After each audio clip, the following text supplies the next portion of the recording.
Bueno, vamos a seguir con lo de las pilas de combustible y vamos a ver si acabamos hoy con el tema y empezamos a hacer problemas ya de pilas de combustible. Bueno, vamos a hablar de los principios de operación de las pilas de combustible.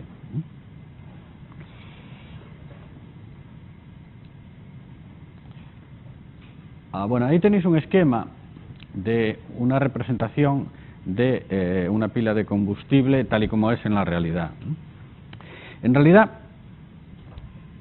nosotros dijimos que bueno, una pila de combustible era una pila, era una celda electroquímica. En realidad, una pila de combustible, las que se usan de verdad, no es una celda electroquímica, son muchas celdas electroquímicas, ¿no?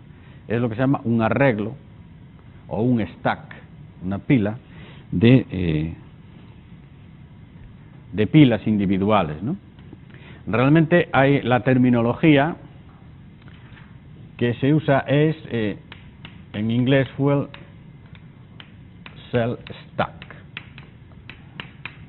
que es el apilamiento de celdas individuales de combustible para formar, digamos, lo que nosotros entendemos por la pila de combustible. En castellano usamos el término pila de combustible para las dos cosas, para una celda individual y para el conjunto de pilas de combustible. Cada elemento tiene un potencial y si estos elementos, el arreglo es en serie, pues el potencial se suma.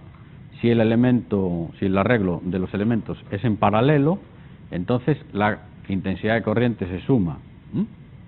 Por lo tanto, juntando o haciendo un apilamiento de n elementos en serie en paralelo o aumentando la superficie de los electrodos, pues conseguimos más cantidad, más densidad de corriente. O conseguimos más potencial, depende de lo que nos interese. Básicamente el esquema de una pila de combustible, en este caso sería de las que tienen un electrólito, que sería una membrana polimérica, sería el que tenéis ahí representado. Lo que tenemos ahí representado es, fijaos, lo que tenemos es una matriz electrolítica, que es esta que está aquí representada, que en el caso de las pilas de combustible que se llaman PEM, que son de membrana polimérica, que es una membrana conductora de protones, que suele ser nafión, que es un polímero orgánico, lleva un contraelectrodo y lleva otro contraelectrodo, uno hace de ánodo y uno hace de cátodo, pero son electrodos, en realidad no son la especie electroquímica que hace del ánodo y que hace del cátodo, ¿no? Porque son gases. ¿Os acordáis cuando hablamos de electroquímica del electrodo de hidrógeno? ¿Cómo era el electrodo de hidrógeno?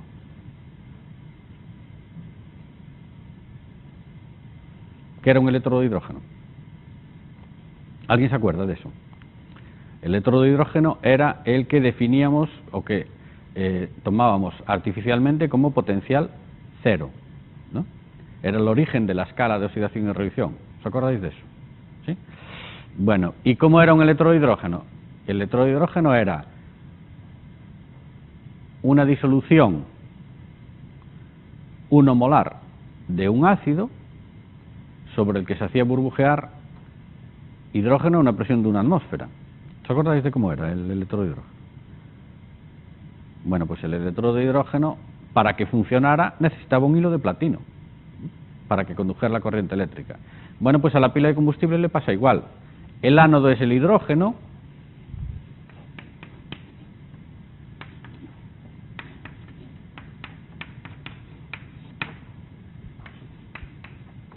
el cátodo es el oxígeno,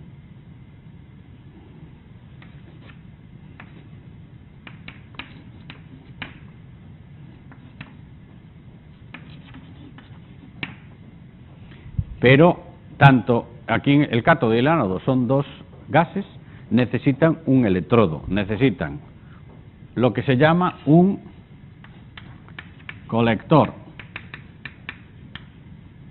En el caso del ánodo, un colector anódico, y luego en el caso del cátodo, un colector catódico.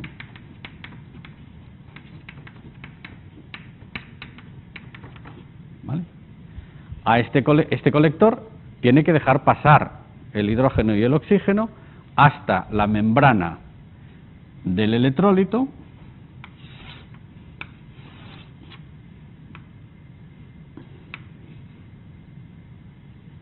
de tal forma que tiene que ser o poroso, o tiene que tener agujeros, o como sea, para que el hidrógeno pueda llegar hasta esta superficie y el oxígeno puede llegar hasta esta superficie. Bueno, en realidad el oxígeno vendría por el otro lado, ¿no? Es decir, tiene que ser un colector que permita pasar el gas, tanto el hidrógeno como el oxígeno. Bueno, pues esto es lo que se representa aquí. Hay una membrana polimérica, que es esta, está representada acá en negro. Hay un colector anódico, un colector catódico, sobre el cual se hace pasar un gas, pero estos colectores anódicos y catódicos son porosos, tanto al hidrógeno como al oxígeno, ¿no? Bueno, en general estos colectores, en el caso del hidrógeno, es un paño que tiene catalizador de platino, es un paño de fibra de carbono, o que tiene partículas de platino depositadas, y lo mismo ocurre en el cátodo. Es decir, son unos paños de forma que tienen sitios por los que puede pasar el gas y tienen además partículas, están impregnados con partículas de platino, de tal forma que hacen como contraelectrodos, recogen la corriente eléctrica porque conducen la corriente eléctrica en toda su superficie al tener partículas metálicas, pero al mismo tiempo dejan pasar el gas para que se produzca la reacción anódica y catódica. Más luego, los electrodos además tienen que llevar una canalización, en este caso son estos canales, por los que circula el gas que viene de las botellas o de las tuberías, ¿no? El flujo puede ser en paralelo o puede ser el flujo en perpendicular, que es lo que suele ocurrir. Pero vamos, tampoco tienen por qué ser canales lineales, ¿no? Entonces la cosa es, por aquí, esto estaría pegado realmente, ¿no? Lo que hicimos es separarlos para que se vea en el gráfico. Esto estaría pegado a esto, están tocando aquí eléctricamente, estaría tocando con esto, y esto a su vez, a través de las partículas y del conductor de carbono, estaría tocando con el electrolito. Por aquí circularía el hidrógeno y por aquí circularía el oxígeno. Bien, estos canales pueden ser canales elípticos, canales paralelos, es decir, hay mucha geometría de tipos de canales. Pero esto sería uno de los elementos del stack. ¿Esto me da un potencial de cuánto? Pues depende del tipo de elemento, en general del orden de, como mucho teóricamente, por el potencial electroquímico podría dar 1,1 o 1,2 voltios, pero siempre va a ser un poco menos, del orden de 1 voltio. Si yo separo eléctricamente este o conecto eléctricamente este con otro, depende de lo que me interese, si yo estos dos los conecto eléctricamente, aquí sería el mismo armado ya, es decir, en realidad sería así tocando. Esto lo conecto a una tubería por la que meto el hidrógeno, esto lo conecto a una tubería por la que meto el oxígeno y tengo otro elemento. Si lo pongo en contacto eléctrico con esto, ya tendría aquí entre este elemento y este elemento 2 voltios y así sucesivamente, ¿no? La intensidad, ¿cómo se consigue? En el caso de las baterías y las pilas se ponen elementos en paralelo. En el caso de las pilas de combustible, como esto ya es muy complicado en sí mismo, lo que se hace es el electrodo más grande, o sea, con más superficie. Con más superficie, cuanto más superficie, es decir, cuanto más grande es la pila, más intensidad de corriente da.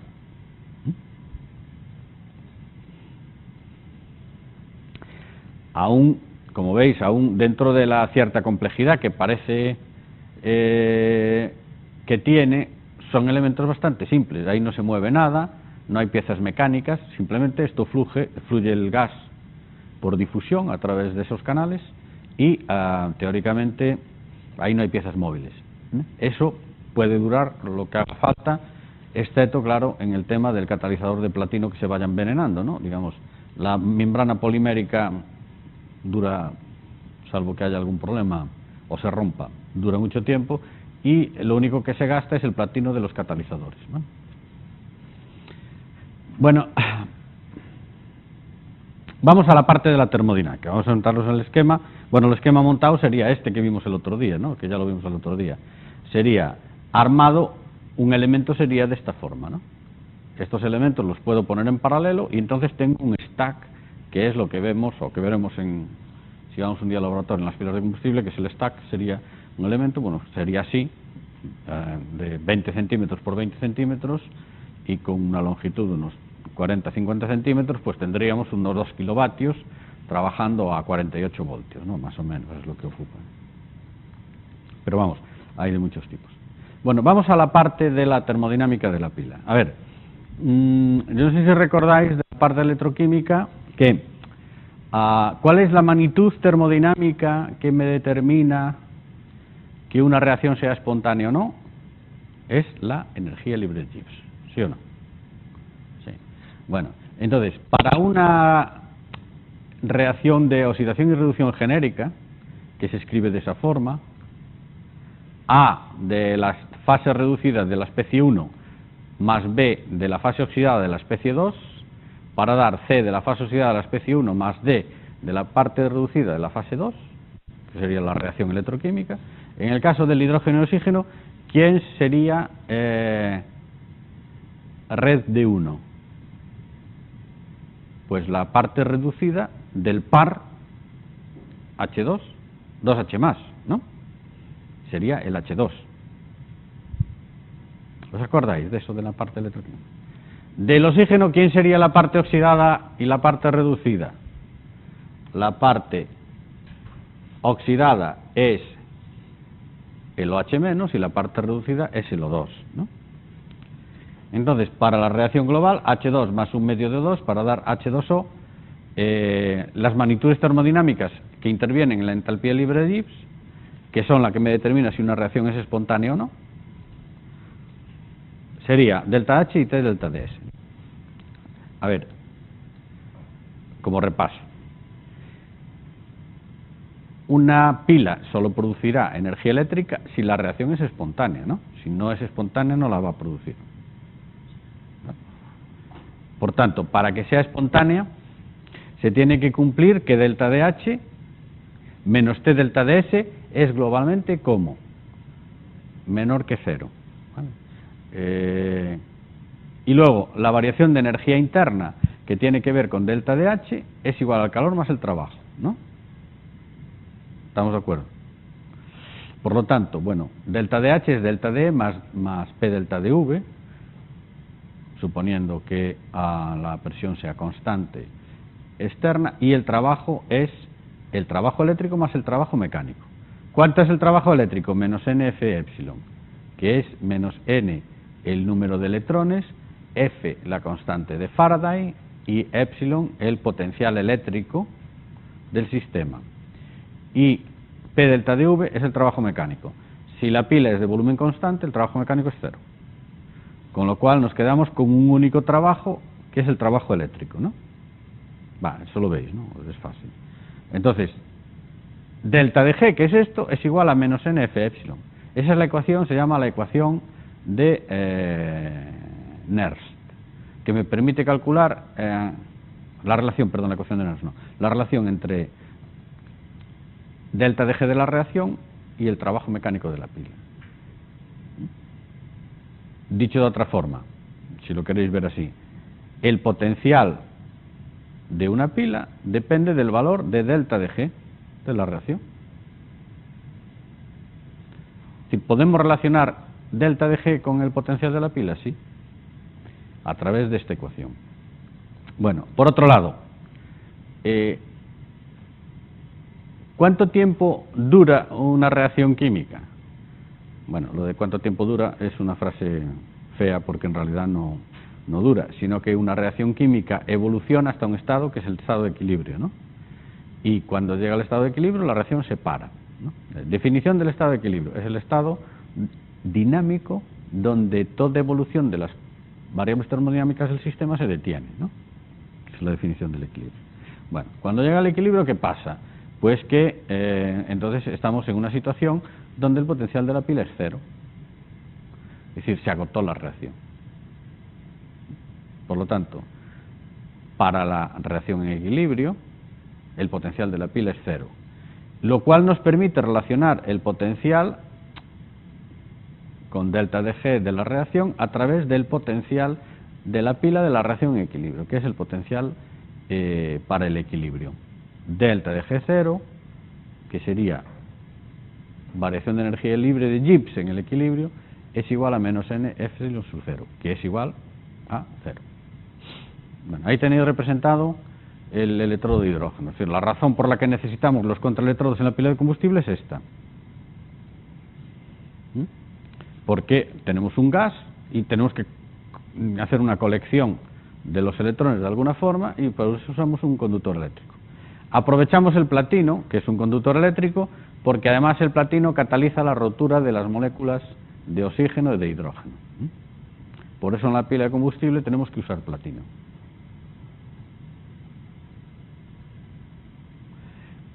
Si os acordáis también de la electroquímica, a este electrodo, el electrodo normal de hidrógeno, le asignamos un potencial arbitrario de 0 voltios, ¿no?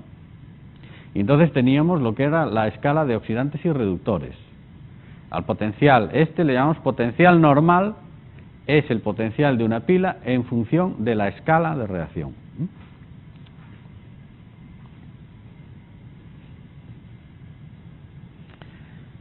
El potencial de cualquier pila utilizando un electrodo común, que es el electrodo de hidrógeno, se llama el potencial normal de la pila. ¿Y cómo se calculaba el potencial normal? Pues directamente en las tablas. ¿Os acordáis? Había unas tablas de potenciales normales de oxidación y de potenciales normales de reducción.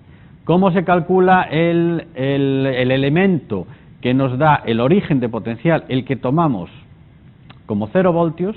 Es hidrógeno 2H+, que tanto funciona que sea ánodo como que sea cátodo, le asignamos un potencial arbitrario de 0 voltios. Todos los demás, pues depende del tejer de la reacción con el hidrógeno, ¿no? Entonces vamos a tener el potencial, realmente el potencial eléctrico es una diferencia de potencial siempre, ¿no? Entre un estado y otro estado, que es el estado de referencia. Nosotros usamos como referencia siempre el del hidrógeno 2H+. Entonces, cuando conectamos un elemento, cualquier especie, la conectamos a un electrodo normal de hidrógeno, pueden ocurrir dos cosas: que la corriente vaya para allí o que la corriente vaya para allá. En ese caso, decimos, cuando la otra especie oxida al hidrógeno, es decir, el hidrógeno funciona de esta forma, decimos que la otra especie es más oxidante que el hidrógeno, ¿no? Entonces tiene un potencial positivo y está por encima del hidrógeno en la tabla de potenciales de reducción.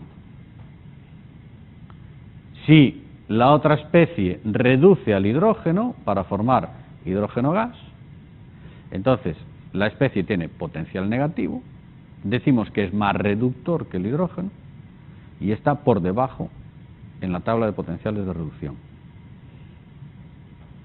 ¿Os acordáis? O sea, para arriba del cero, oxidantes; para abajo del cero, reductores.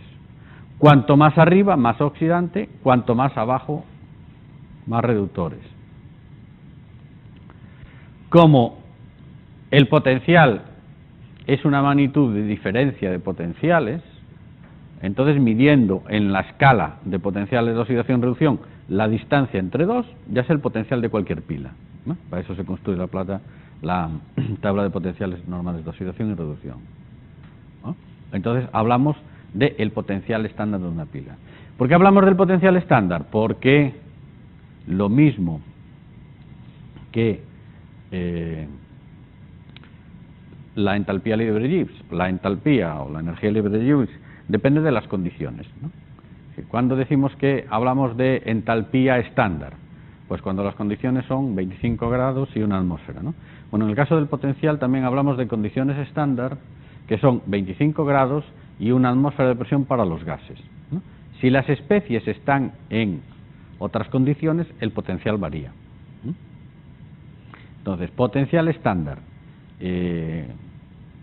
la diferencia entre el potencial del cátodo y el potencial del ánodo en la tabla de potenciales de reducción. Es así de fácil, ¿no? Voy a la tabla de potencial y dice, ¿el ánodo quién es? Pues esta especie. ¿El cátodo quién es? Esta especie. Pues potencial del cátodo en la tabla menos el potencial del ánodo. Es fácil, ¿no? Y la notación de la pila era esta. La notación de la pila siempre era el ánodo a la izquierda, el cátodo a la derecha, separados por dos barras. La fase reducida y la fase oxidada en el ánodo, como se produce la reducción, es decir, como se produce la reacción de verdad, el zinc se oxida a zinc 2+, y luego el H+ se reduce a hidrógeno. Es decir, la notación de la pila es cómo se está produciendo la reacción en la realidad. Separadas por 2 barras, el ánodo, zinc 2+, y el cátodo, H+, H2. Como se produce en el sentido que se produce la reacción, el zinc se oxida a zinc 2+, el H+ se reduce a hidrógeno. Y el potencial de la pila es potencial de cátodo menos potencial de ánodo en la tabla de potenciales normales de oxidación de reducción. Perdón. Era bastante fácil. Haremos algún ejemplo para que os acordéis, aunque eran problemas bastante facilitos de hacer, ¿no? Cuanto más distancia haya en la tabla de potenciales normales de oxidación y de reducción, más diferencia de potencial tendrá la pila, ¿no? Es decir, ¿cuál es la sustancia más oxidante que hay?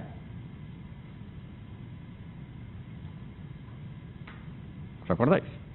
¿Cuál es el oxidante más fuerte? ¿El reductor más fuerte?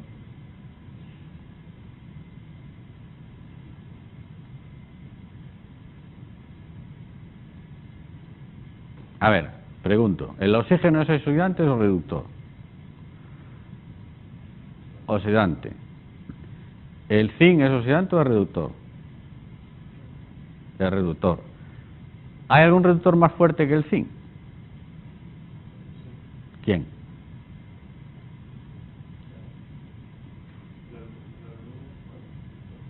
¿Y más todavía? ¿Cuáles son los reductores más fuertes? ¿Alguien lo sabe? A ver, os pregunto de otra forma. ¿Os acordáis qué pasa cuando echo una pepita de sodio en agua?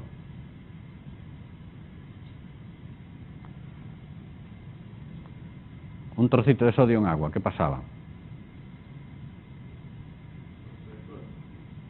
Y se disuelve, pero vamos, de una forma poco amistosa, digamos.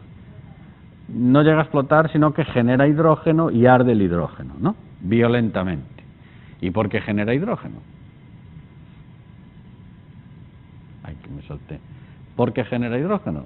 Pues genera hidrógeno porque es más reductor que el hidrógeno, ¿no? Es decir, los reductores más fuertes que hay son los metales alcalinos. ¿Y cómo varía en la tabla periódica el poder de reducción de los metales alcalinos? Tanto más reductor cuanto más para arriba está en un grupo. Por lo tanto, el reductor más fuerte que hay es el litio. Y los oxidantes en la tabla periódica van para la derecha y para arriba también. ¿Quién es el oxidante más fuerte que hay en la tabla periódica? El flúor. ¿Qué potencial tendría una pila entre litio y flúor? Pues sería la pila con más potencial, son 5 y pico voltios, casi serían 6 voltios, ¿vale? ¿Por qué no hay potenciales, por qué no hay pilas de litio-flúor? Básicamente porque el flúor es tremendamente corrosivo y no se utiliza.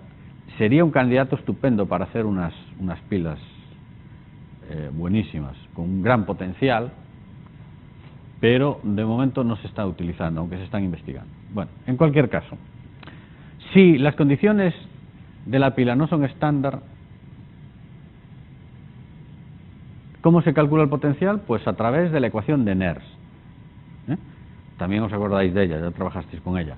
Delta de G es delta de G sub 0 más RT logaritmo neperiano de K, donde K es la constante de equilibrio. Bueno, formalmente no podemos hablar de constante de equilibrio porque tendríamos que hablar de fugacidades, hablamos de constante de reacción, porque mezclamos la fugacidad de los gases con la concentración. Entonces, ahí ponemos presiones y concentraciones, mezclamos en Q presiones y concentraciones, ¿no? Es decir, delta de G sub 0 más RT logaritmo neperiano de oxidado de 1 reducido de 2 partido por reducido de 1 oxidado de 2 elevado a sus correspondientes coeficientes estequiométricos. Esto es la constante de reacción, ¿vale? En la que ponemos las presiones y las concentraciones y lo mezclamos. Lo podemos hacer a través de hacer la suposición de que las fugacidades asimilan a las presiones y a las concentraciones. Bueno, en cualquier caso, si nosotros usamos logaritmo decimal y sustituimos el valor de RT a 25 grados, entonces tenemos el 2,303 y tenemos el 0,059, ¿no? Entonces, hay expresiones de la ecuación de Nernst de delta de G es delta de G sub 0 más 0,059 logaritmo neperiano de K. Conocéis otras expresiones de la ecuación de Nernst, pero bueno, en cualquier caso es esta. Como delta de G es potencial, pues si pasamos delta de G es menos NF epsilon, pasamos NF para abajo y tenemos RT partido por NF, pues potencial sub 0 menos NT partido por NF, o si lo pasamos a logaritmo decimales, pues la otra expresión de la ecuación de Nernst, ¿no? Que es casi con la que más trabajasteis vosotros, ¿no? Supongo, usando logaritmo decimal en vez de logaritmo neperiano. A ver, importante que hay sobre la ecuación de Nernst. Bueno, Q es la constante de reacción, es decir, se ponen presiones o concentraciones, y luego, como en la ecuación de Nernst va el número de electrones que se intercambia en la pila, hace que el potencial no sea función de estado. Es decir, fijaos como delta de G es una función de estado, ¿no? Delta de G es una función de estado, pero el potencial de una pila no es una función de estado. Es decir, si yo tengo una reacción que se puede descomponer en varias etapas, el potencial no es la suma de los potenciales, ¿no? A ver, lo voy a poner con un ejemplo. El manganeso más 2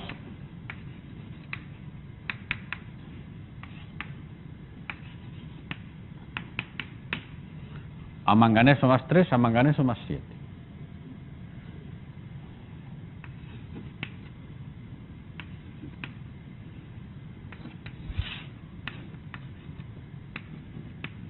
Aquí tenemos tres potenciales, ¿no? Para delta de G, esto es un ciclo, ¿no? Entonces, aquí lo que tenemos es, esta es la reacción 1, delta de G1, delta de G2, y esto es delta de G3. Entonces, por la termodinámica, delta de G de la reacción 3 es igual a delta de G de la reacción 1 más delta de G de la reacción 2. ¿Sí o no? Sí. ¿Por qué? Porque es función de estado. Delta de G es función de estado. Pero menos NF epsilon 3 es igual a menos NF epsilon 2 más menos NF epsilon 1, o lo que es lo mismo,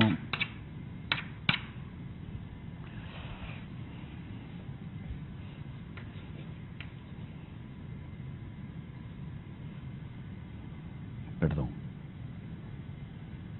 que estoy haciendo mal, sería para la reacción 3, los electrones intercambiados serían, de aquí a aquí hay un electrón, de aquí a aquí hay 5 menos 5 F, aquí sería menos 1 F epsilon 2 menos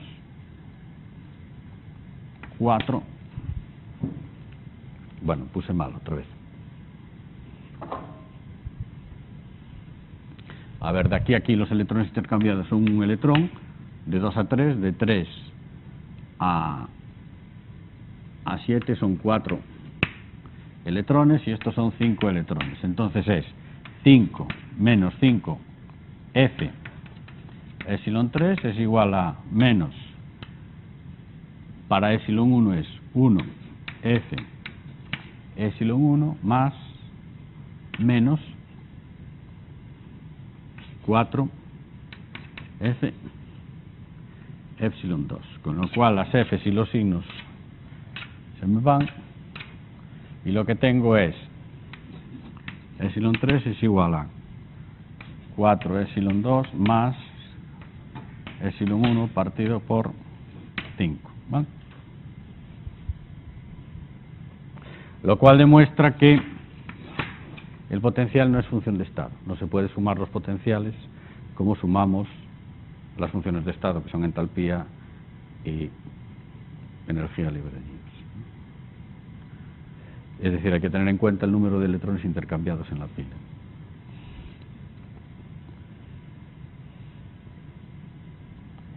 Bueno, a partir de el potencial, a partir de la entalpía libre de Gibbs y a partir de la constante de equilibrio, podemos relacionarlos entre todos ellos. Es decir, como resumen, lo que tenéis aquí en esta transparencia.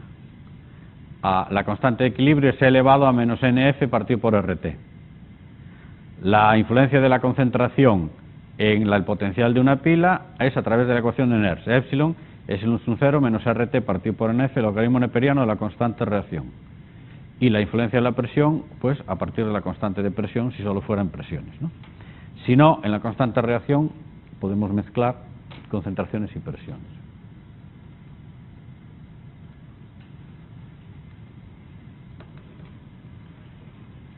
Pero, esto hablando de la termodinámica, la pila también tiene unos procesos cinéticos. Sabéis que la reacción química tiene esos dos aspectos fundamentales. Uno es la termodinámica y uno es la cinética. La termodinámica es la que me dice el sentido de una reacción, si se va a producir y cuáles van a ser las concentraciones de las especies cuando la reacción termine, ¿no?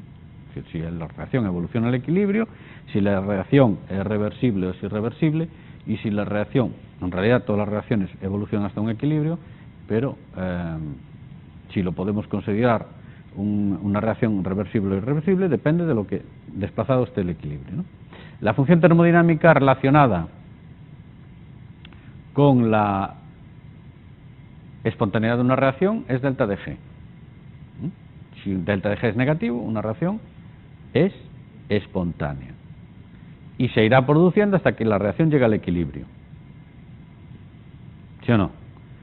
No confundáis espontaneidad con delta de H, que habla del intercambio de calor. Una reacción es isotérmica si es delta de H, pero para hablar del equilibrio tenemos que usar también delta de S.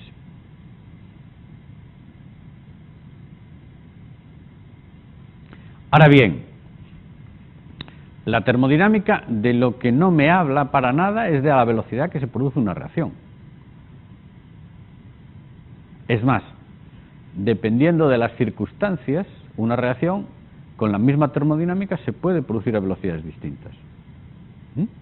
A ver, ¿cuál es una de las características fundamentales de los catalizadores? Que no afectan a la termodinámica de una reacción. O sea, el valor de la cantidad de calor que se extrae de la reacción del hidrógeno y el oxígeno es igual que la reacción se haga de forma explosiva en un cohete, por ejemplo, o que se haga en una pila de combustible. Delta de H tiene el mismo valor y delta de G tiene el mismo valor. Delta de H, menos de 57.800 kilocalorías por mol de agua producida. Y esto, menos 57.800, es igual independientemente de que el agua sea producida de forma instantánea en un cohete, por ejemplo, en una combustión en un cohete, o que el agua vaya quemándose electroquímicamente en una pila de combustible, ¿no? Siempre tengo 57.800 kilocalorías de calor por mol de agua producido. Es decir, la termodinámica no me habla de a la velocidad que se produce una reacción. Y en las pilas lo que tenemos es una reacción que se produce a la velocidad que sea, pero que sabemos que se produce y sabemos cuál es su potencial, pero no sabemos a qué velocidad se produce, ¿no? Por eso, en la pila de combustible, para que la oxidación del hidrógeno se produzca a una velocidad de la cual podemos sacar una buena cantidad de energía eléctrica por unidad de tiempo, entonces necesitamos los catalizadores. Es decir, necesitamos que la reacción sea razonablemente rápida. Si no, si esta reacción no es muy rápida, nosotros tenemos una pila en la que no haya catalizadores, metemos hidrógeno y metemos oxígeno, pero como no reaccionan o reaccionan tan lentamente que se producen muy pocos electrones, no sacamos corriente eléctrica. Entonces, en las pilas de combustible hay que tener en cuenta los dos aspectos. Hay que tener el aspecto termodinámico, evidentemente, pero es muy importante a la hora de trabajar las pilas de combustible, la que me determina el rendimiento de la pila de combustible, es el aspecto cinético. ¿Y de qué depende la cinética de las reacciones electroquímicas? Pues básicamente el funcionamiento de cualquier pila, de cualquier batería, produce en realidad la pila lo que se produce es un flujo neto de electrones desde el ánodo hasta el cátodo, ¿no? Es decir, el ánodo es un sumidero y el cátodo es una fuente de electrones. Y a medida que va funcionando la pila se va polarizando, es decir, se van produciendo desequilibrios entre el ánodo y el cátodo, ¿no? Aumenta el potencial anódico y disminuye el potencial catódico, ¿no? Es decir, hasta que llega un momento que la pila se puede polarizar, se puede parar, ¿no? Si luego se le da tiempo, la pila puede recuperar otra vez el potencial. Pero básicamente ahí tenéis una representación de lo que ocurre, por ejemplo, en el electrodo normal de hidrógeno, ¿no? O sea, el electrodo normal de hidrógeno, por definición, pues tiene esta diferencia teórica, pero a medida que va funcionando, se pueden producir desajustes porque la pila se va polarizando cuando va funcionando, ¿no? Entonces no tenemos en realidad el potencial que queríamos, sino que tenemos una variación del potencial de la pila cuando tenemos el electrodo normal de hidrógeno. ¿Esto se puede conocer? Sí. ¿Y de qué depende? De muchas cosas. Depende de la forma, depende de la superficie, depende del material del que están hechos los electrodos, es decir, depende de muchas variables, ¿eh? Por ejemplo, en la electrólisis se conoce que dependiendo del electrodo que utilicemos, cambia el potencial a que tenemos que hacer una electrólisis, ¿no?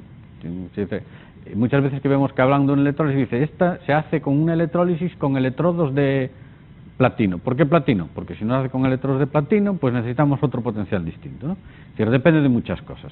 En todo caso, ¿existe una ley que me determina eso? Sí, existe en el caso de la polarización de la pila, puede ser por concentración, y entonces aplicamos la ley de Fick, que es la que tenéis ahí representada. ¿Por qué se polarizan las pilas por concentración? Pues básicamente porque como tenemos iones positivos y iones negativos, los iones positivos se acumulan y los iones negativos se acumulan y se forma una especie de condensador, lo que impide el tránsito de las especies de un sitio para otro, ¿no?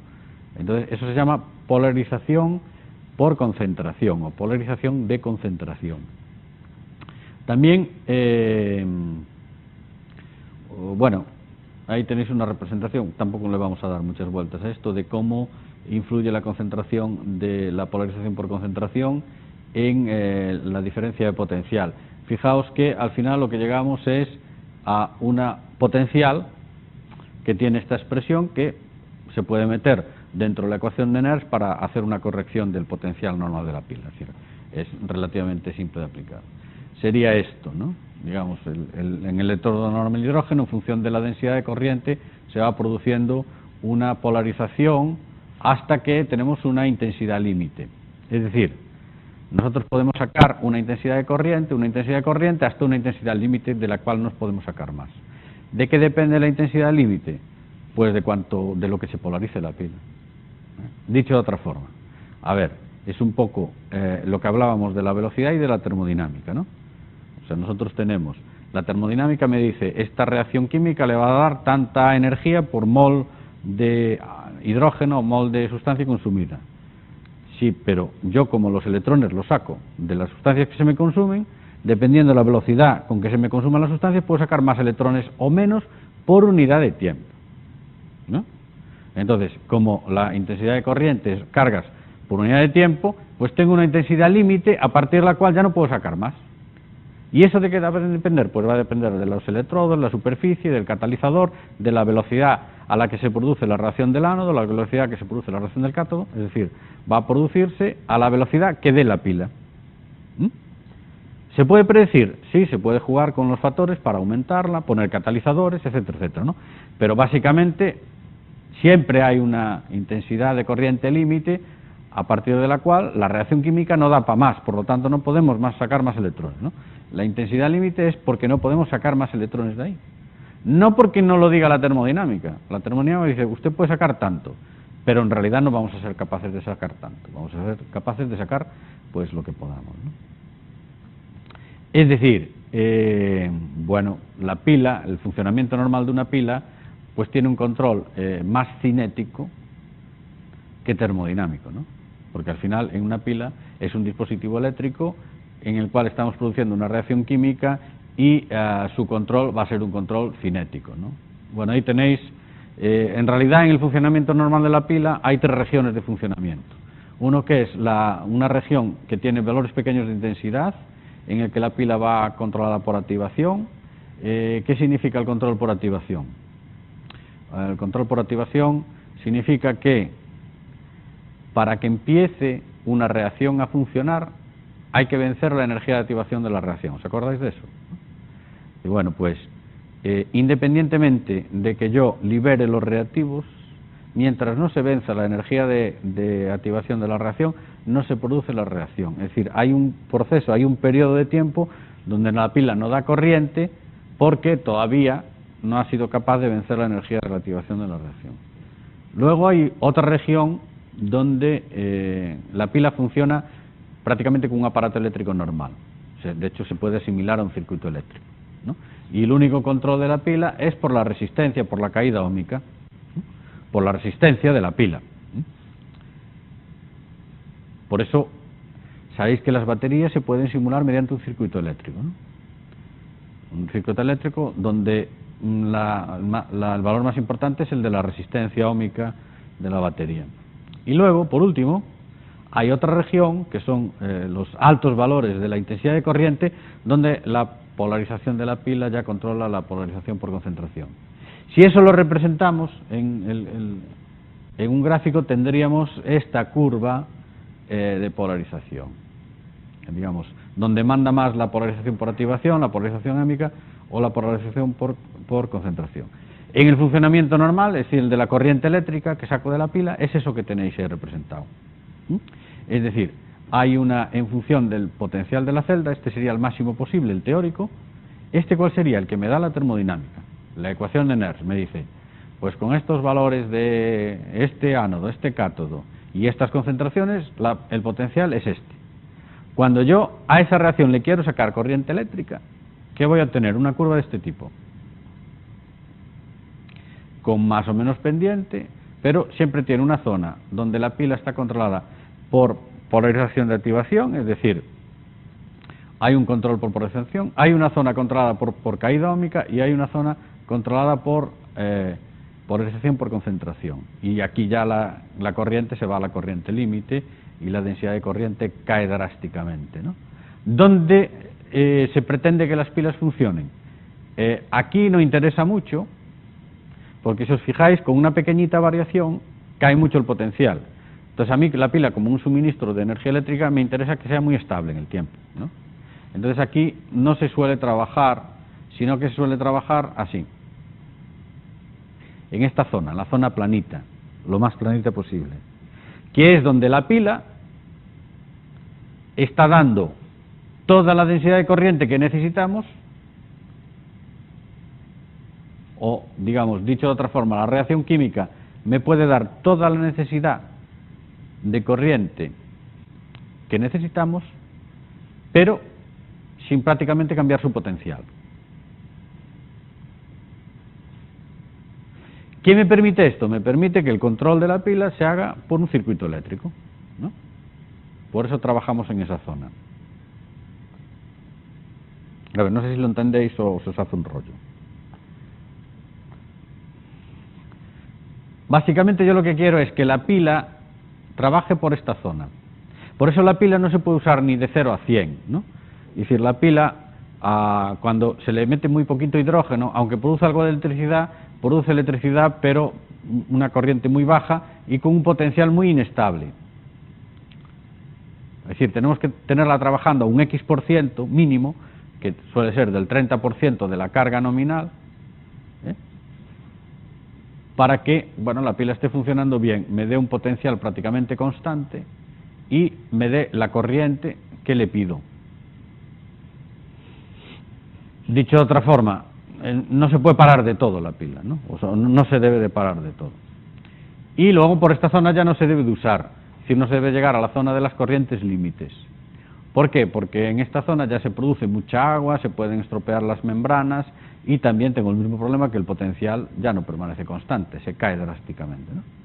Entonces, cuando se calcula una pila de combustible, se calcula para que trabaje en un rango que sea lo más parecidamente posible a esto. Es decir, dicho de otra forma, en la práctica hay que meterle un control electrónico para que la pila siempre trabaje en esta zona y no se produzca una caída de potencial que me podría alterar, digamos, el sistema y su ejecución, ¿no? Bueno, el rendimiento de una pila sería el potencial partido por el potencial máximo y el rendimiento en corriente sería la intensidad partida por la intensidad máxima, ¿no? Eso se calcula a partir de los valores experimentales de cada pila. Todas las pilas de combustible traen unas características, entre ellas está su rendimiento. También otra característica del rendimiento de las pilas es el rendimiento del ánodo, el rendimiento del cátodo y el consumo del rendimiento, el rendimiento del consumo de combustible del ánodo y el consumo del cátodo. Es decir, una pila puede tener un aprovechamiento del 80% del oxígeno y solo del 50% del hidrógeno, ¿no? Es decir, es otra característica que lo tengo que tener en cuenta a la hora de calcular qué cantidad de electrones saco de la pila o al revés, qué cantidad de hidrógeno y qué cantidad de oxígeno le tengo que meter para sacar los electrones que quiero, ¿no? Es decir, toda esa regulación de la pila se calcula a partir de estas ecuaciones. Bueno, vale. Hacemos un alto de 5 minutos por si no se quedan y seguimos. A ver si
Bueno, los tipos de pilas de combustible, vamos a verlos ahora.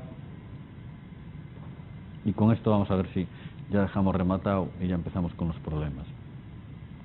Vamos a ver, las pilas de combustible tienen que tener todas un ánodo, un cátodo, un electrolito, un conductor iónico y un conductor metálico, ¿no? En principio, el combustible es el hidrógeno, pero no tiene por qué. Y en principio, la pila de combustible la puedo necesitar para dar calor o para dar electricidad. Bueno, pues esto trae como consecuencia que existan varios tipos de pilas de combustible en función de qué combustible quiero usar en la pila y en función de para qué la quiero usar. En ocasiones la quiero usar solo para generar energía eléctrica. Bueno, pues tengo que usar una pila que funcione a una temperatura baja, que genere mucha energía eléctrica y que genere poco calor. Pero a veces no me interesa eso, ¿no? Depende de su utilización, básicamente. Si yo lo que quiero es usar una pila de combustible para que me dé energía en general para una vivienda, sabéis que la demanda energética en una vivienda no es más calor que electricidad, ¿no? Más calor para climatización que electricidad. Entonces, pues bueno, o más electricidad que calor, depende si es acondicionamiento o calefacción. Entonces, a la pila de combustible le puede exigir que me dé más calor que electricidad. Entonces tengo otra pila de combustible que trabajan a temperaturas más altas y que tienen otras características, ¿no? Básicamente, hoy en día, con toda esta tecnología de pilas de combustible, está dividida en dos. Lo que le llaman las pilas de combustible de baja temperatura y las de alta temperatura. Las de bajas temperaturas se utilizan básicamente para energía eléctrica y las de alta temperatura se utilizan para calor. Primer tipo de pilas de combustible son las pilas alcalinas. Las pilas de polímero conductor y las pilas de metanol directo, que son pilas de baja temperatura. Estos tres tipos de pilas de combustible que utilizan la pila alcalina hidrógeno, la pila de polímero conductor hidrógeno y la pila de metanol directo metanol, esas tres pilas funcionan a temperatura menor de 100 grados y la salida es de agua. O sea, trabajan con el agua en líquido y trabajan todas a menos de 100 grados o temperaturas próximas a 100 grados. Son de baja temperatura, entonces dan fundamentalmente energía eléctrica, no dan calor. Hay pilas de media temperatura, por ejemplo los de ácido fosfórico, que dan una cantidad de calor y una cantidad de energía eléctrica, pero tienen al desuso porque básicamente las pilas de ácido fosfórico necesitan hidrógeno y usando otro tipo de pilas de más alta temperatura todavía podemos permitirnos no usar hidrógeno, sino que reformar directamente cualquier combustible. Entonces nos vamos a las pilas de alta temperatura, ¿no? Básicamente hoy en día las pilas se dividen en baja y alta temperatura. Y son las pilas de carbonatos fundidos, óxido sólido. Las siglas están en inglés, Alkaline Fuel Cells, Polymeric Electromembrane Fuel Cell, o sea, membrana de polímero conductor, Direct Methanol Fuel Cell, Phosphoric Acid Fuel Cell, Molten Carbonate Fuel Cell y Solid Oxide Fuel Cell. Vamos a ver cómo son cada una de ellas. Primero, las de polímero, ¿no? Las de polímero es, el electrólito es un plástico, una laminita finita de plástico, que es un nafión. Un plástico que es un fluoruro de, en vez de ser un cloruro de, es un fluoruro de, ¿no? Tiene una temperatura de trabajo de 70 a 90 grados, una presión de trabajo de 1 a 2 atmósferas y un potencial de celda de 1,1 voltios. Es estas típicas pilas de combustible que se ven por ahí, que son de grafito y que llevan un plástico en el medio con agujeros para meter hidrógeno y oxígeno. Son las más simples, hoy en día son razonablemente baratas de fabricar, solo tienen un problema y es el catalizador. Ahí tenéis el esquema de una pila de combustible de polímero.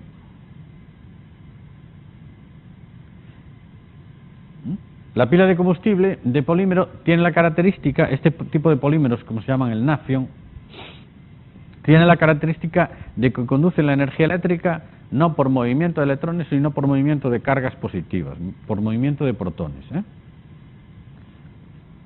como en los semiconductores tipo P. se produce por movimientos huecos positivos. Bueno, pues en este tipo de membranas, ¿cómo son estas membranas? Son membranas que tienen un grupo SH en su superficie y que cuando se someten a diferencia potencial, para equilibrar el potencial lo sueltan por el otro lado, ¿no? Es decir, en realidad los protones no se mueven físicamente por aquí, ¿no? Sino que hay protones en una superficie de la membrana, cuando aparece la diferencia potencial lo suelta del otro lado, ¿no? Pero no van físicamente moviéndose, pero conducen igual a corriente eléctrica. Al fin y al cabo la corriente eléctrica es movimiento de cargas, da igual que sean positivas que sean negativas, ¿no? Es movimiento de carga.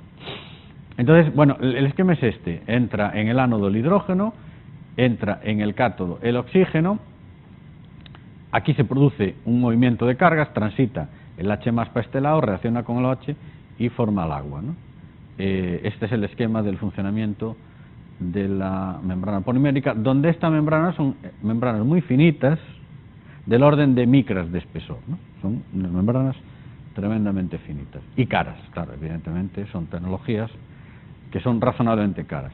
No obstante, evidentemente, aquí tiene que haber un colector de electrones en el ánodo, el colector de electrones en el cátodo, y como colector de electrones se utilizan estos paños de grafito cubiertos de platino. ¿Para qué? Para acelerar la reacción.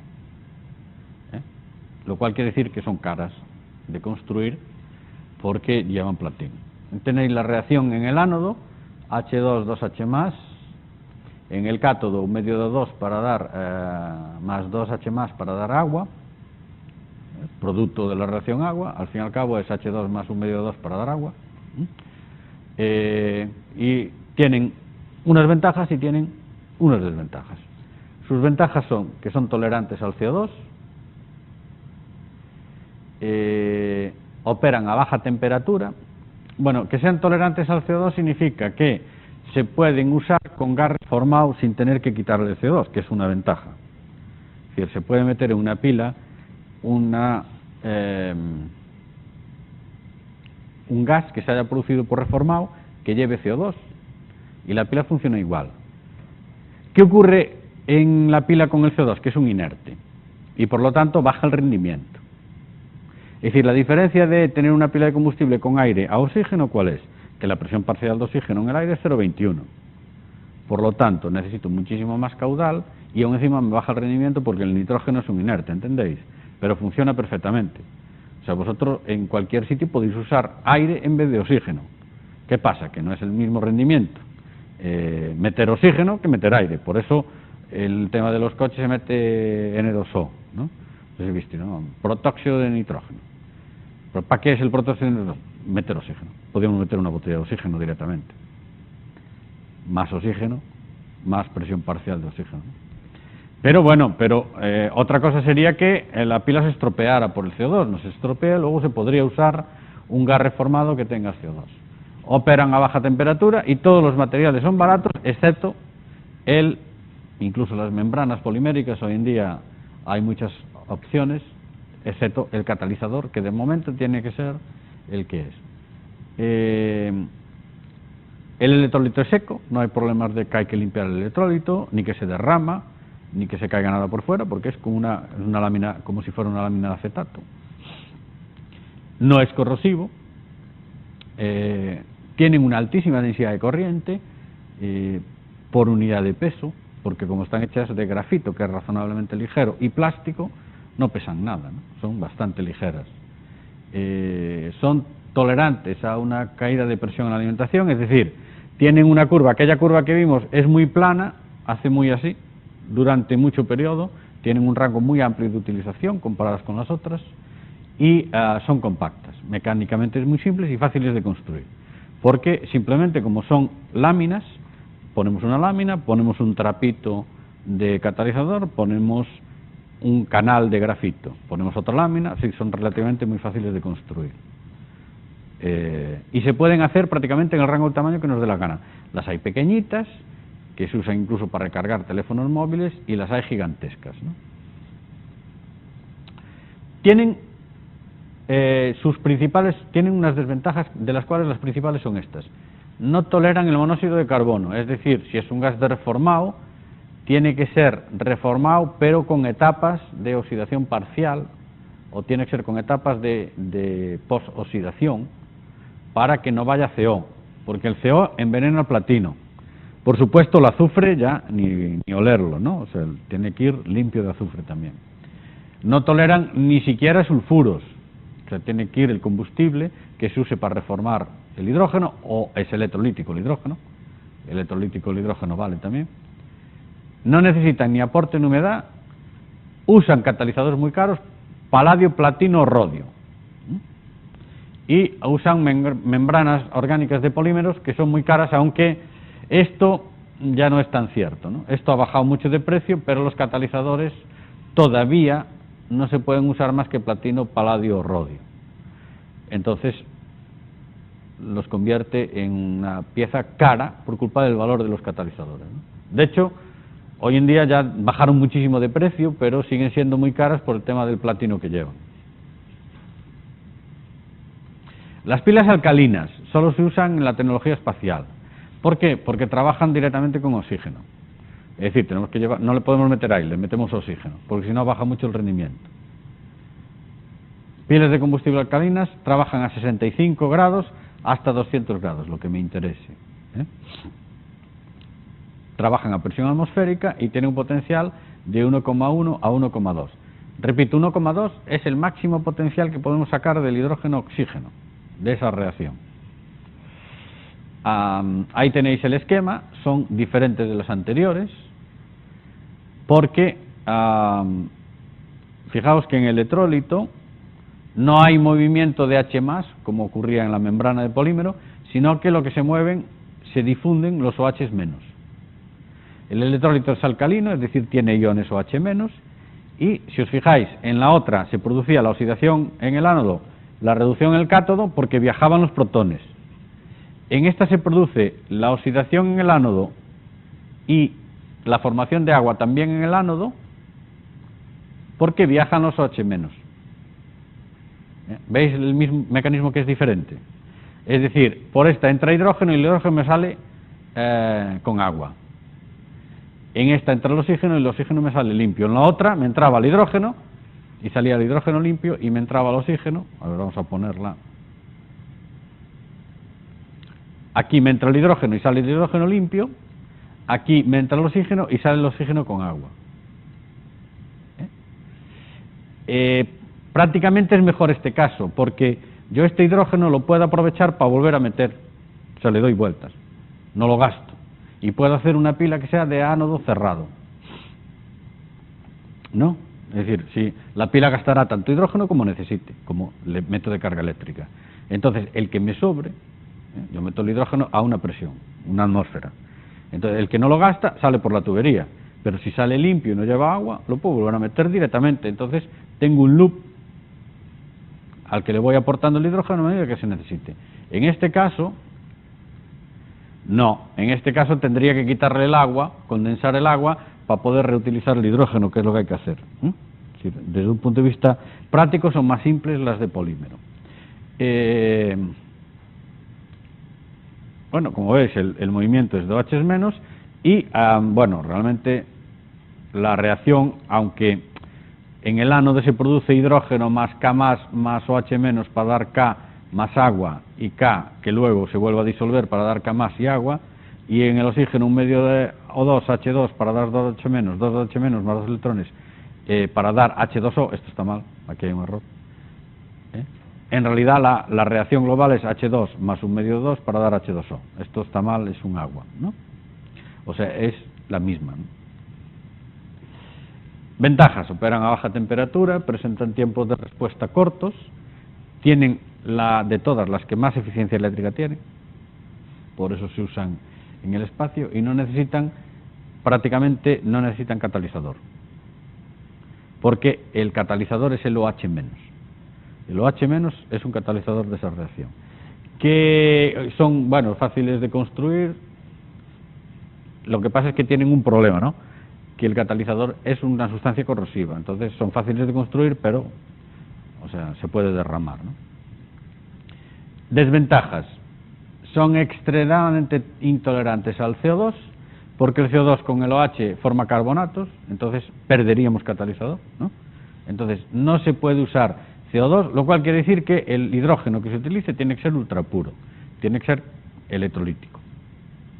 También son intolerantes al CO. El oxidante tiene que ser oxígeno, porque si no el nitrógeno se disuelve en la disolución alcalina y reduce el rendimiento mucho. Entonces tiene que ser hidrógeno puro, oxígeno puro. Por eso solo se usan en el espacio. Porque en el espacio lo que hacemos es, llevamos unas botellas de hidrógeno, unas botellas de oxígeno, y luego, cuando estamos en el lado del sol, sacamos los paneles y electrolizamos el agua. Entonces, al electrolizar el agua, sacamos hidrógeno puro y oxígeno puro, con lo cual lo podemos mantener en un ciclo funcionando. Y además el oxígeno en el espacio, pues si hace falta, puede suministrar soporte vital para los astronautas. Pero tiene el problema además que requieren la limpieza externa y recirculación del electrólito, que es KOH, es una disolución, entonces hay que limpiarla. Y tienen una vida mucho más corta que las otras, porque hay que meter una bomba que circule el electrólito, es decir, son bastante más complicadas que las otras, que solo tienen dos plásticos ahí pegados. Las de ácido fosfórico, estas son más complejas, y hubo una temporada en que se vendieron incluso ya para el tema residencial. En Estados Unidos las vendieron en el tema residencial, pero en estos momentos yo creo que es una tecnología que ya está en desuso. Trabajaban entre 150 y 200 grados, a una presión de 1 atmósfera y con un potencial de celda de 1,1 voltios. Ahí tenéis cómo funcionan. En su funcionamiento son muy parecidas a las poliméricas, ¿no? Aquí entra el hidrógeno, que es en el ánodo. Hay un electrólito que es H+, entonces se comporta igual que si fuera una membrana de transferencia de protones, es decir, pasan los protones para aquí, y aquí se oxida, se reduce el oxígeno y sale agua. Fijaos que desde el punto de vista del mecanismo electroquímico es el mismo que el de la polimérica. Es el mismo mecanismo.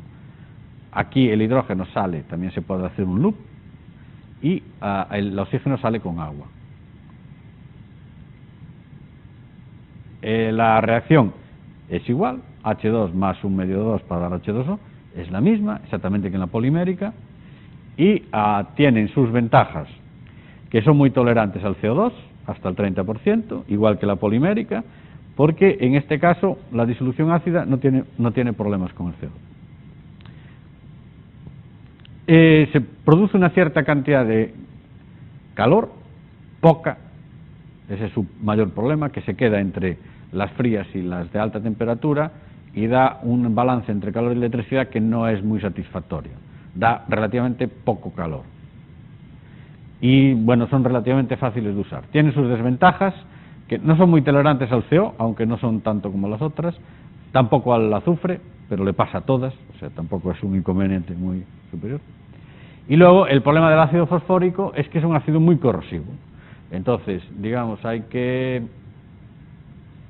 hacer aparataje, la pila tiene que ser acero inoxidable para que no se oxiden, es decir, tiene una complicada composición. El electrólito ya está muy caliente, entonces hay problemas de pérdidas y evaporación de agua, es decir, hay que tener en cuenta que hay que reciclar el electrólito para poder rectificarlo. Son muy pesadas y no pueden autorreformar ningún hidrocarburo, es decir, su temperatura de funcionamiento es tan baja que no reforman gas natural. Entonces no tienen ninguna ventaja adicional respecto a las de polímero, es decir, las tengo que alimentar con hidrógeno razonablemente puro, entonces no tienen ninguna ventaja adicional respecto de las de polímero, y tiene una desventaja importante respecto de aquellas que se pueden alimentar directamente con gas natural, ¿no? Tampoco arrancan inmediatamente como la del polímero, que trabajan en frío, sino que, como ya tienen una temperatura de 200 grados de funcionamiento, estas sí que ya no se pueden parar. Simplemente hay que dejarlas enfriar, o para arrancarlas hay que calentarlas con un método artificial, es decir, son pilas ya estacionarias, no tienen uso, ya no se pueden usar en uso no estacionario. Las del polímero, como es un plástico, reacciona inmediatamente, entonces le echo hidrógeno, ya tengo corriente. Corto el hidrógeno, ya no tengo corriente. Funcionan inmediatamente. O sea, en pocos segundos tienen la temperatura de funcionamiento. estas hay que calentarlas. Luego no me sirven más que para aplicaciones estacionarias, ¿no? Luego viene otra generación que es posterior, que es la de carbonatos fundidos, que son bastante complejas, pero tienen grandes ventajas. Por ejemplo, carbonatos fundidos son el electrolito, en este caso es un carbonato fundido. Carbonato, sabéis que los compuestos iónicos conducen la corriente eléctrica cuando están fundidos, ¿no? Porque tienen iones positivos e iones negativos. Bueno, pues lo que tenemos es un carbonato fundido a 650 grados, que me hace de electrolito, una presión de trabajo entre 1 y 10 atmósferas y un potencial de celda entre 0 y 7 y 1 voltios. ¿Vale? ¿Cómo son? Pues de esta forma. Aquí sí que ya tenemos un electrolito que es un carbonato, pero no es una disolución de carbonato, no hay agua. Es carbonato fundido. Entonces el carbonato reacciona con el hidrógeno para formar CO2 y agua. Este agua se retira, porque esto, repito, es un carbonato fundido, ahí no se disuelve el agua. Y el CO2 se recicla al propio carbonato fundido para volver a formar más carbonato. El oxígeno entra por el cátodo y con CO2 reacciona en el carbonato para formar el CO2 y el agua, ¿no? Es decir, la reacción es bastante más compleja y además hay un reciclado de CO2. Necesitan CO2 para el funcionamiento. Eso tiene una desventaja, que tiene un sistema de reciclado, pero tiene una ventaja. Tragan CO2, el que haga falta. Les da igual que el combustible lleve CO2 o que no lo lleve, ¿no? Y a esas altas temperaturas ya casi les da igual que lleven otras cosas, ¿no? Que lleve CO, eso le da igual. La reacción en el ánodo es H2 más carbonato, 3 de H2 más 3 de CO2 más 6 electrones, CO más CO3 para dar 2 de CO y 2 electrones, y en el cátodo la del oxígeno. Total, al final sumáis y da H2 más 1 medio de 2 para dar H2O, es lo de siempre, ¿no? La reacción es la misma de siempre. Bueno, sus ventajas, muy importantes, soportan reformado, es decir, da igual que le meta hidrógeno que le meta gas natural. Si le meto gas natural, se lo van a cargar con el vapor de agua, se carga en el gas natural y va a reaccionar el hidrógeno. Entonces les da igual. Como se va a formar CO2, ese CO2 del gas natural lo aprovechan para meter en el carbonato otra vez, para generar el carbonato. Con lo cual, ventaja muy importante, se pueden alimentar con metano o con gas natural. Luego tienen una generación de calor muy importante, más del 40%. Lo cual ya le da aplicaciones de uso residencial, es decir, para suministrar energía eléctrica y calor a una comunidad, por ejemplo. Son pilas, en las que hay funcionando experimentales, son pilas comunitarias, ¿no? Sirven para una urbanización, son grandes, ¿no? Presentan una elevada eficiencia termodinámica y no necesitan ningún tipo de catalizador. Son baratas de construir desde el punto de vista del precio de los materiales. No necesitan catalizadores, ni membranas raras, ni nada. Eso es, se hacen con ladrillos, materiales cerámicos, porque están a 650 grados, entonces tiene que ser cerámico todo, claro. Pero la ventaja de ser cerámico es que la cerámica es barata, ¿no? Sí, son materiales de construcción muy baratos. Tienen sus desventajas. Necesitan materiales de circulación de electrolito resistente a la corrosión, porque, claro, carbonato fundido a 650 grados, primero, resistentes a la temperatura, y segundo, resistentes a la corrosión. Presentan grandes problemas de corrosión debido a la disolución del cátodo de níquel, porque también tienen que tener su colector anódico y su colector catódico, y además ahora a 600 y pico grados tienen que ser colectores que aguanten mucha temperatura. No vale poner una lámina de cobre que se fundiría, ¿no? Hay que poner níquel, titanio, son colectores caros. Se deforman con facilidad, pierden electrólito, son muy sensibles a la presencia de sulfuros, pero bueno, no es problema porque el gas natural, el estándar que tenemos, ya tiene menos de 5 ppm, o sea, no sería problema para el gas natural. El electrolito es un líquido y luego, claro, a 650 grados, el problema que tienen las pilas es que yo la tengo que encender, pero no la puedo apagar, o sea, tiene que estar funcionando siempre, ¿no? Aunque no me consuma energía eléctrica, aunque yo no consuma energía eléctrica, la pila tiene que estar funcionando, y para mantener el carbonato fundido a 650 grados tiene que estar gastando energía, ¿no? Es decir, está gastando parte de la energía que produce en mantenerse fundida, no se puede parar, Por lo tanto, son sistemas que tienen que tener un escalado muy grande, tienen que tener mucha demanda para poder justificar el tenerlas funcionando constantemente, ¿no? Son pilas comunitarias, incluso se hablaba de hacer generadores de pilas de combustibles de carbonato fundido, ¿no? Bueno, estas también hay por ahí estaciones experimentales y tal, pero están siendo sustituidas por las de óxido sólido, que son mucho más simples en su concepción todavía. A ver, recapitulamos. ¿Qué ventajas tiene este tipo de celdas de carbonatos fundidos? Primero, la temperatura, que me dan calor. Segundo, que reforman el combustible, entonces le puedo meter, en vez de hidrógeno, gas natural, ¿no? ¿Qué desventajas tienen? Que eran unos mamotretos, difíciles de construir y tal. Entonces busquemos la sencillez y aprovechemos lo bueno de las pilas de carbonato e intentemos emular la sencillez de las pilas de polímero. ¿Cómo lo hacemos? Pues con óxidos sólidos, básicamente con circonita. La circonita es una cerámica, ¿sabéis lo que es la circonita, no? Se hace incluso cristalizada, pues es lo que se utiliza en bisutería para sustituir al diamante, ¿no? Bueno, pues una cerámica de circonita lo que hace es aguanta temperaturas muy elevadas y en este caso trabajan a 1000 grados, 1100 grados, a los cuales la circonita está al rojo vivo, pero no sufre ningún problema de deterioro. Entonces, a esa temperatura, a la circonita le meto gas natural y ya automáticamente reforma todo eso, ¿no? Entonces, las SOFC suelen ser unas pilas, bueno, dan un potencial de 8 voltios, que eso no afecta más a que hay que hacer la electrónica de una forma o de otra, ¿no? Y básicamente lo que se produce es esto. Fijaos que en su funcionamiento, como produce movimiento de iones O2-, son como las segundas, como las alcalinas.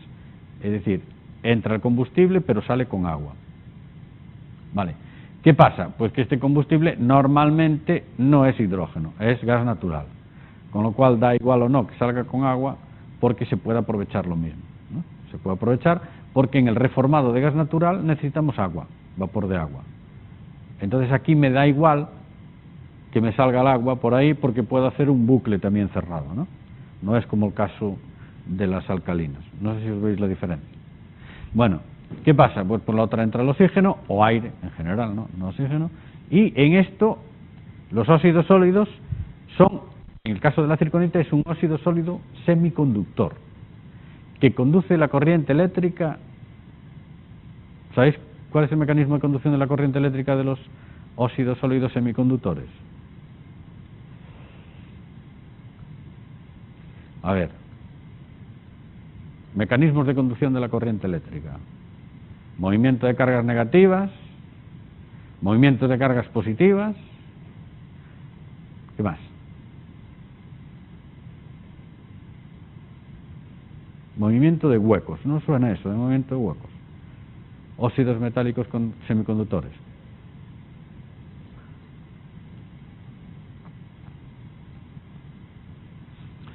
Bueno, pues producen la conducción de la corriente eléctrica se produce, imaginaos un óxido semiconductor, es semiconductor cuando tiene algunos huecos donde, imaginaos, por ejemplo, el NiO, óxido de níquel. El níquel sería 2+ y el oxígeno sería 2-, ¿no?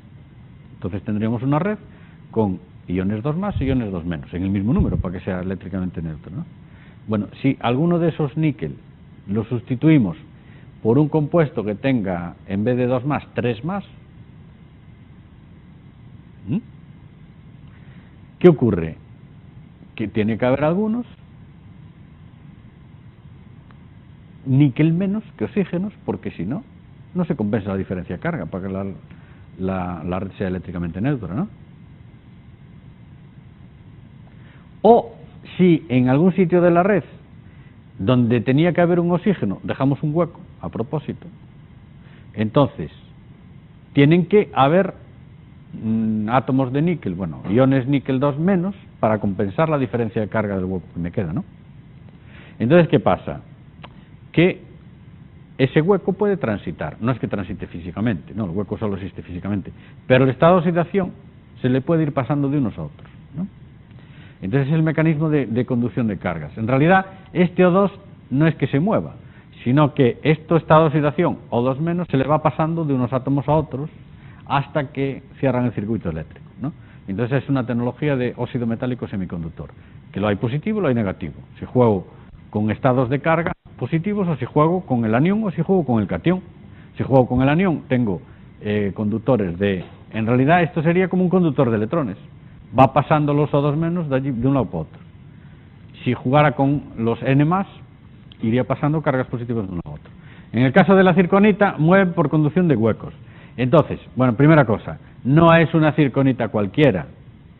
Es una circonita que tiene que ser, además, óxido metálico semiconductor. O sea, no vale circonita de esta del Carrefour. Tiene que ser una circonita tratada para que se comporte con un óxido metálico semiconductor. Y además la circonita, que es una cerámica muy difícil de trabajar, no es una tecnología fácil, ¿no? Realmente son pilas de combustible tubulares. ¿Qué ocurre? Pues son muy caras, básicamente. De momento es una tecnología que está en manos de Siemens y que no la sueltan, o la sueltan a precios de momento que no son competitivos, porque el trabajar con las cerámicas de circonita es muy complicado. O sea, no son fáciles de fabricar.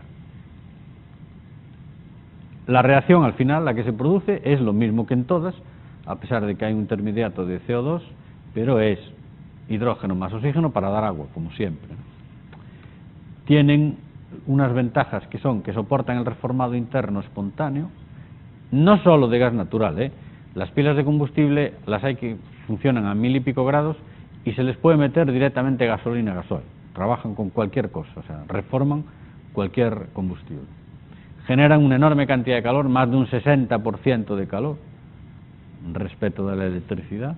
No se resienten por nada, ni por la humedad de combustible, ni por la composición del combustible, ni nada. Son tremendamente rápidas trabajando, producen a esa temperatura el reformado se produce casi instantáneamente, tienen una altísima eficiencia energética, soportan altísimas densidades de corriente, porque las cerámicas semiconductoras conducen muy bien la energía eléctrica, no necesitan ningún tipo de catalizador, o sea, teóricamente no necesitan ninguno de los catalizadores, porque ya trabajan reformando esa temperatura, y además la pila, como es una cerámica y el material cerámico es un refractario, pues ya la propia cerámica hace de contenedor del calor, con lo cual ya es la propia pila fabricada con esa cerámica que funciona como contenedor, con lo cual no necesitan materiales de construcción adicionales, ¿no? Desventaja, que tienen dos fundamentales, ¿no? Una que está ahí, que es que requieren materiales compatibles estructuralmente y que sean semiconductores, o sea, no vale una cerámica cualquiera, circonita, sino que tiene que ser circonita para semiconductor. Necesitan un aislamiento térmico por su elevada temperatura de funcionamiento, es decir, la propia cerámica lo hace, pero necesitan el aislamiento. Es decir, aislamiento térmico se refiere a la propia cerámica, vale de material de construcción, pero está a 1000 grados. Entonces, yo si la quiero poner en un sitio, la tengo que aislar para que no queme a nadie.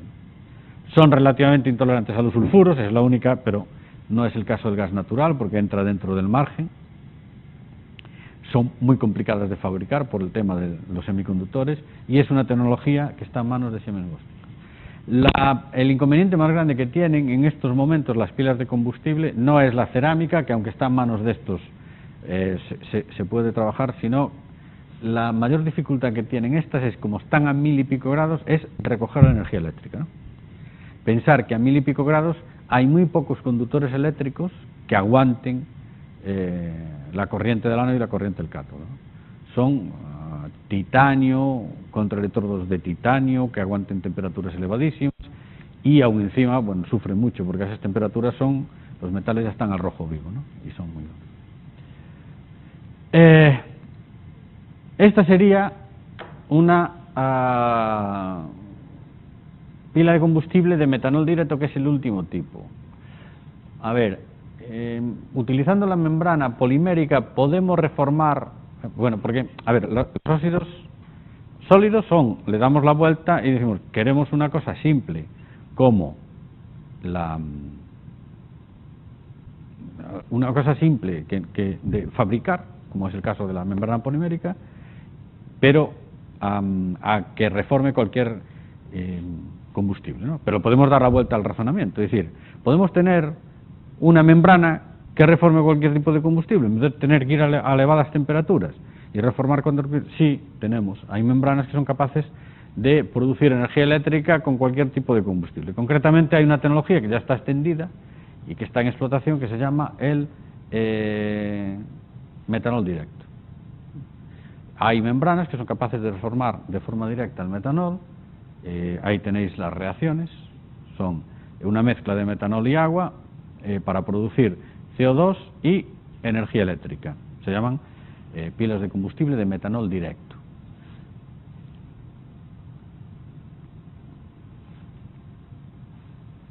¿Qué ventajas tienen? Que ahí no está representado.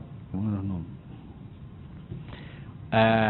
Tienen la ventaja de que puedo trabajar con un combustible. De momento solo hay la tecnología para metanol y hay algunas en fase de investigación que se llaman de etanol directo, ¿no? Pero solo son de metanol. Tienen la ventaja de que funcionan exactamente igual que una polimérica, es decir, tienen las mismas piezas, se hacen igual, lo único que en vez de meter por un conducto de hidrógeno, meto un chorro de metanol. Pero tienen la desventaja respecto de las de hidrógeno. Su gran desventaja es que este conductor, esta membrana polimérica, tiene que hacer dos funciones, ¿no?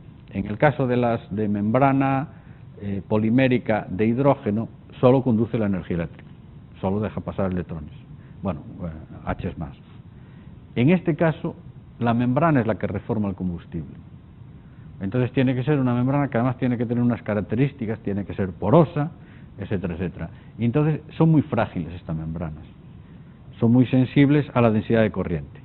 Cuanta más corriente se les da, más fallos físicos tienen, ¿no? Entonces el problema de estas pilas es que solo sirven para corrientes muy bajas, no se pueden hacer estas pilas para corrientes muy altas. Con lo cual, estas que nacieron con una esperanza de que fueran las que se usaban en los coches eléctricos y tal, pues se han dejado de utilizar o se han dejado de intentar utilizar para el tipo de coches eléctricos, porque se vio que es imposible, nunca darán la densidad de corriente que se necesita en un coche, ¿no? Tiene una aplicación, sí, en el campo de los teléfonos móviles y en el campo de los portátiles, básicamente, ¿no? Toshiba tiene algún portátil que como opción te da una batería de metanol directo, y hay alguna cosa de estas de recarga de teléfono móvil que se hacen con este tipo de baterías, que no son baterías, son pilas de combustible de metanol directo. Pero no hay más, no se ha avanzado más con este tema. Bueno, y en fase de investigación ahora hay muchas, básicamente las de carbón directo, las pilas de combustible que son de microorganismos, pero eso ya lo dejamos para un seminario específico. Y nada más, con esto tenemos ya un barrido de lo que es, ¿no?, la tecnología. No sé si tenéis alguna duda o queréis preguntar algo. Ahí tenemos pilas de combustible, sobre todo poliméricas. Bueno, pues un día ahí, cuando estemos ya con lo de los trabajos, pues nos acercamos ahí y vemos cómo funcionan y cómo están, ¿no? Ya las vemos funcionando y veis cómo funciona todo esto. Y nada más, cortamos. Bueno, pues esto es lo que se representa aquí. Hay una membrana polimérica, que es esta, está representada acá en negro. Hay un colector anódico, un colector catódico, sobre el cual se hace pasar un gas, pero estos colectores anódicos y catódicos son porosos, tanto al hidrógeno como al oxígeno, ¿no? Bueno, en general estos colectores, en el caso del hidrógeno, es un paño que tiene catalizador de platino, es un paño de fibra de carbono, o que tiene partículas de platino depositadas, y lo mismo ocurre en el cátodo. Es decir, son unos paños de forma que tienen sitios por los que puede pasar el gas y tienen además partículas, están impregnados con partículas de platino, de tal forma que hacen como contraelectrodos, recogen la corriente eléctrica porque conducen la corriente eléctrica en toda su superficie al tener partículas metálicas, pero al mismo tiempo dejan pasar el gas para que se produzca la reacción anódica y catódica. Más luego, los electrodos además tienen que llevar una canalización, en este caso son estos canales, por los que circula el gas que viene de las botellas o de las tuberías, ¿no? El flujo puede ser en paralelo o puede ser el flujo en perpendicular, que es lo que suele ocurrir. Pero vamos, tampoco tienen por qué ser canales lineales, ¿no? Entonces la cosa es, por aquí esto estaría pegado realmente, ¿no? Lo que hicimos es separarlos para que se vea en el gráfico. Esto estaría pegado a esto, están tocando aquí eléctricamente, estaría tocando con esto, y esto a su vez, a través de las partículas y del conductor de carbono, estaría tocando con el electrolito. Por aquí circularía el hidrógeno y por aquí circularía el oxígeno. Bien, estos canales pueden ser canales elípticos, canales paralelos, es decir, hay mucha geometría de tipos de canales. Pero esto sería uno de los elementos del stack.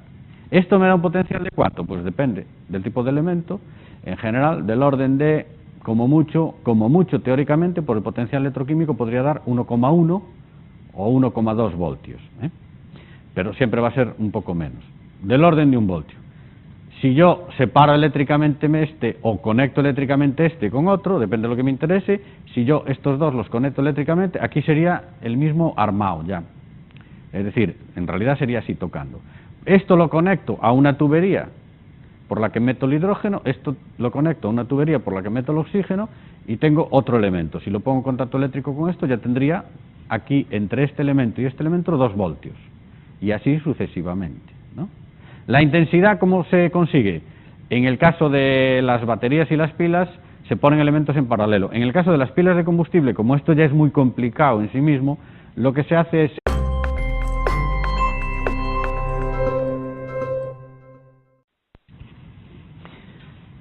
Bueno, vamos a seguir con lo de las pilas de combustible y vamos a ver si acabamos hoy con el tema y empezamos a hacer problemas ya de pilas de combustible. Bueno, vamos a hablar de los principios de operación de las pilas de combustible.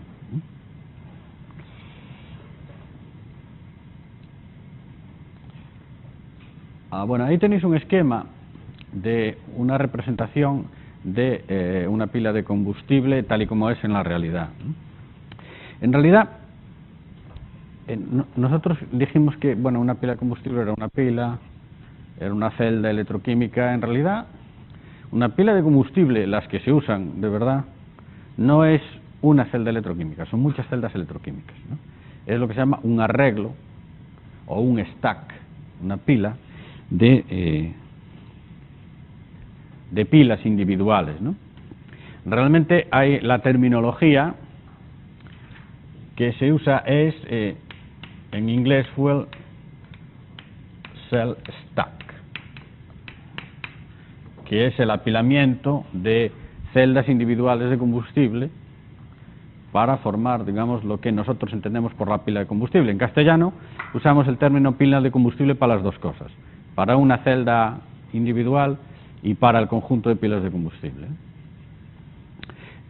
Cada elemento tiene un potencial y si estos elementos, el arreglo es en serie, pues el potencial se suma. Si el arreglo de los elementos es en paralelo, entonces la intensidad de corriente se suma. Por lo tanto, juntando o haciendo un apilamiento de n elementos en serie en paralelo, o aumentando la superficie de los electrodos, pues conseguimos más cantidad, más densidad de corriente. O conseguimos más potencial, depende, lo que nos interese. Básicamente, el esquema de una pila de combustible, en este caso sería de las que tienen un electrólito, que sería una membrana polimérica, sería el que tenéis ahí representado. Lo que tenemos ahí representado es, fijaos, lo que tenemos es una matriz electrolítica, que es esta que está aquí representada, que en el caso de las pilas de combustible que se llaman PEM, que son de membrana polimérica, que es una membrana conductora de protones, que suele ser nafión, se hace el electrodo más grande, o sea, con más superficie. Con más superficie, cuanto más superficie, es decir, cuanto más grande es la pila, más intensidad de corriente da.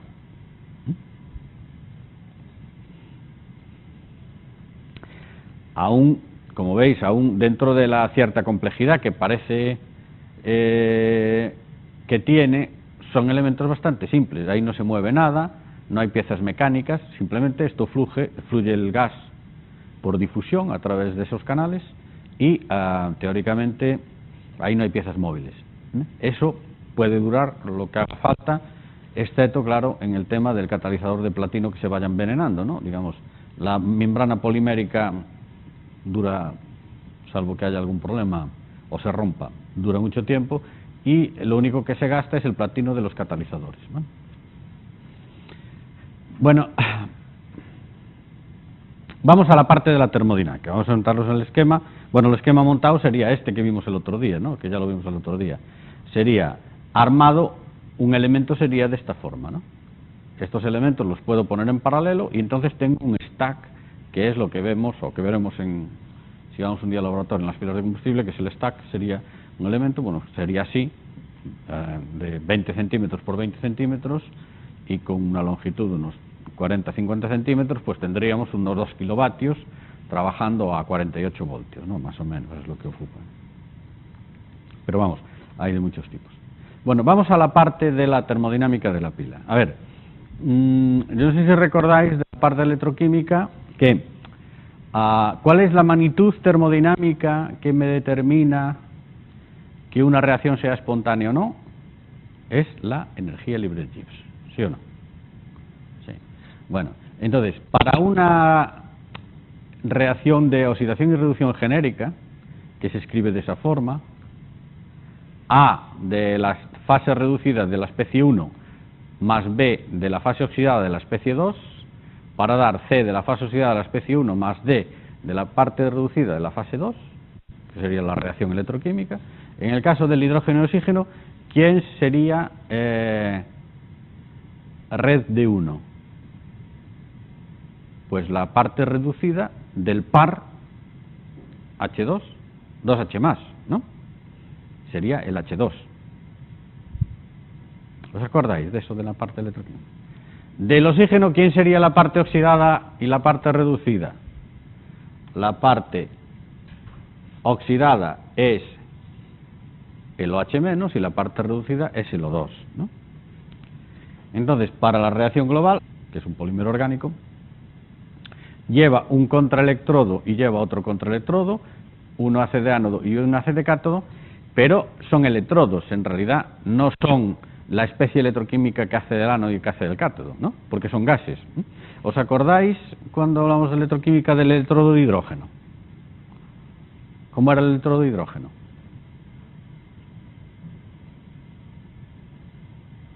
¿Qué era un electrodo de hidrógeno? ¿Alguien se acuerda de eso?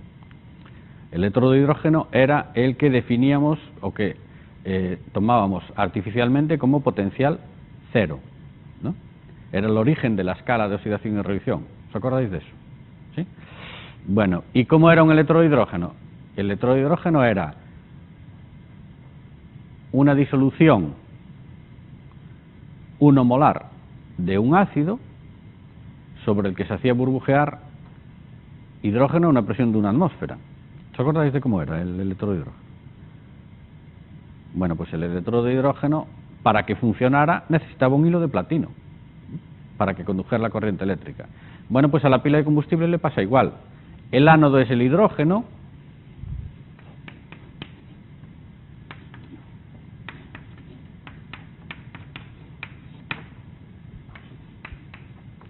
el cátodo es el oxígeno,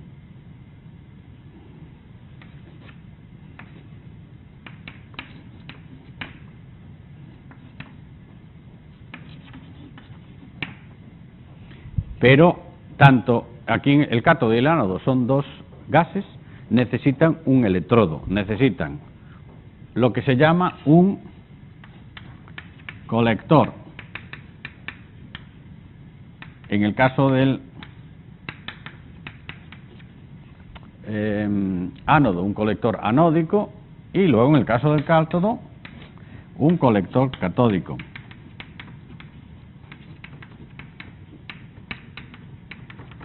¿Vale? A este colector tiene que dejar pasar el hidrógeno y el oxígeno hasta la membrana del electrolito,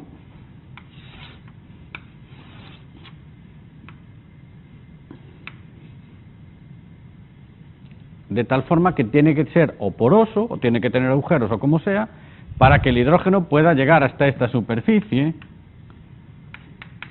y el oxígeno puede llegar hasta esta superficie. Bueno, en realidad el oxígeno vendría por el otro lado, ¿no? Es decir, tiene que ser un colector que permita pasar el gas, tanto el hidrógeno como el oxígeno. H2 más un medio de 2 para dar H2O. Las magnitudes termodinámicas que intervienen en la entalpía libre de Gibbs, que son las que me determina si una reacción es espontánea o no, sería delta H y T delta ds. A ver, como repaso. Una pila solo producirá energía eléctrica si la reacción es espontánea, ¿no? Si no es espontánea no la va a producir. Por tanto, para que sea espontánea, se tiene que cumplir que delta dH menos T delta ds es globalmente como menor que 0. ¿Vale?